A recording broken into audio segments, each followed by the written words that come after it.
L&T కానీ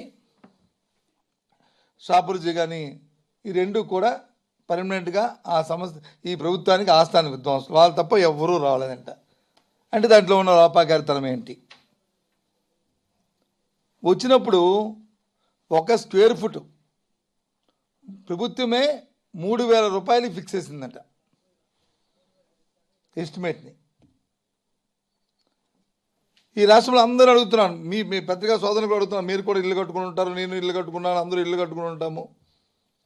గ్రామీణ ప్రాంతంలో కానీ ఒక చిన్న ఇల్లు కట్టుకున్నా పెద్ద ఇల్లు కట్టుకున్నా 1000 రూపాయలు అయితే చాలా ఎక్కువ.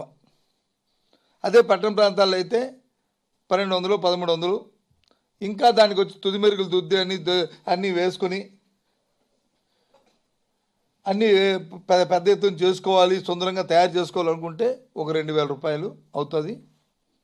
ఏది స్థలం ఉన్నవాడికి. ఇక్కడ కూడా స్థలం ఉన్నదే పరిస్థితి.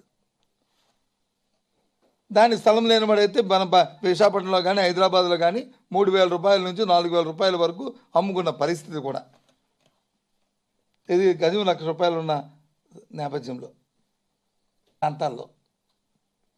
కానీ ఇక్కడ ప్రభుత్వమే 3,000 రూపాయలకు వచ్చి 1 స్క్వేర్ ఫుట్ని వచ్చి ఫిక్స్ చేసి ప్రభుత్వం టెండర్ పిలిచింది. ప్రభుత్వ నిబంధనలు ఉన్న 5% కంటే ఎక్కువ ఇవ్వడానికి వీల్లేదని అయినప్పటికీ కూడా ఏదైతే వాళ్ళ తాలూకా ఆస్థాన విద్వాంసులు ఎవరైతే ఉన్నారో ఆస్థాన విద్వాంసులు వచ్చి 18 నుంచి 30% వరకు ఎక్స్ట్రా చేస్తే వీటి మీద వాళ్ళని పిలిచి నెగోషియేట్ చేసి క్యాన్సిల్ చేసి మళ్ళీ వెంటనే 4-5 రోజుల్లో షార్ట్ టెండర్ పిలవకంట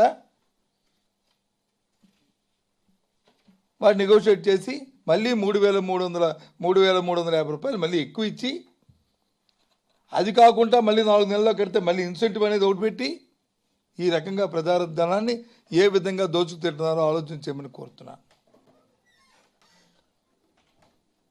ఈ 2,000 నుంచి 3,000 రూపాయలకి వెళ్ళినప్పుడు ఏదైతే 1,000 రూపాయలు ఏదైతే ఎక్సెస్ ఉందో, ఏదైతే ఎస్టిమేట్లోనే పెంచింది ఉందో అది ఎవరికి వెళ్తుంది? ఆ డబ్బు ప్రజానికి తెలుసు, వాస్తవంగా అందరికి తెలిసిన విషయం ఇది. చిన్నబాబుకో లేకపోతే పెద్దబాబుకో వెళ్ళాలి. అది అవునా కాదా? ఈ 350 రూపాయలు పెంచింది ఎక్కడికి వెళ్తుంది? అసలు 3,000 రూపాయలు స్క్వేర్ ఫుట్కి మీరు ఏ రకంగా అరేంజ్ చేయరు? ఆ ఎస్టిమేట్ని ప్రజల ముందు పెట్టండి. ప్రతిపక్ష పార్టీగా మేము డిమాండ్ చేస్తున్నాం. ఏ స్పెసిఫికేషన్స్ పెట్టారు, ఏమిటి దాంట్లో ఇంక్లూడ్ చేశారు, ఎందుకు అంత కాస్ట్ వచ్చింది అనేది పెట్టండి. ఏంటి ఇదంతా ఎలా దోచుకు తింటుంటే ఎక్కడికి వెళ్తుంది ఈ ప్రభుత్వం? ఏమవుతారు ఈ ప్రజలు? ఆర్భాటం చేస్తూ ఊరికా రోజుకో జీవాలు ఇస్తూ రోజుకో మాట మాట్లాడుతూ